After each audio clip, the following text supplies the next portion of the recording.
మాట కామాట ఏదన్నా పైసలు పెట్టి కొనుక్కొని తినే కంటే ఫ్రీగా వచ్చింది తింటనైతే ఆ కిక్కే వేరుంటుంది కదా వల్ల కొనుక్కొని తిన్న వాటికంటే పదింతల ఊపు ఉత్సాహం వస్తుంటాయి ఫ్రీగా వచ్చినాయి తింటుంటే. ఇక అట్నే ఒక ఆడ షేను చిలకలకే చక్కర్లు కొట్టుకుంటూ వచ్చినాయట చేపలు. ఇక వాటిని పట్టేదందుకు పిల్లా జల్లని పట్టుకొని ఊరోళ్ళంతా చేపల షికారికి వేయరట. పారే మనకేమన్నా పులుసు మందమని ఇస్తారేమో అడిగద్దాం.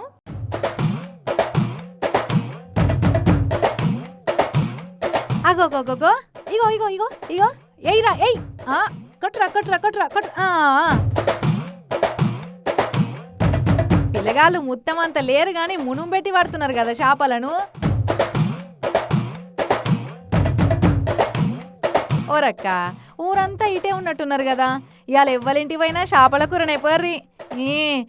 గీ అంకుల్కు దొరకలేనట్టున్నాయి, ఇంకా అట్నే చూస్తుండు.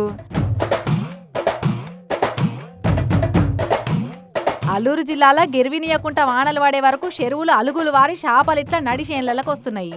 ఇక వాటిని పట్టుకునేందుకు జోరు వానల్నే ఇంటిల్లాదులంతా ఇట్లా చేపల షికారు చేస్తున్నారు. షేన్ చెలకలనే కాదు, మెయిన్ రోడ్ల మీద కూడా చేపలు ఈదుకుంటా పోతుండే వరకల్లా బండ్లు ఆపి మరీ చేపలు పడుతున్నారు. ఆయనతో చేపలు దొరుకుతాయి కదా అని లోతున్న నీళ్ళల్లో పోకుర్రి, జరంత పైలంగుండుర్రి, మళ్ళా చెప్పలేదన్నద్దు.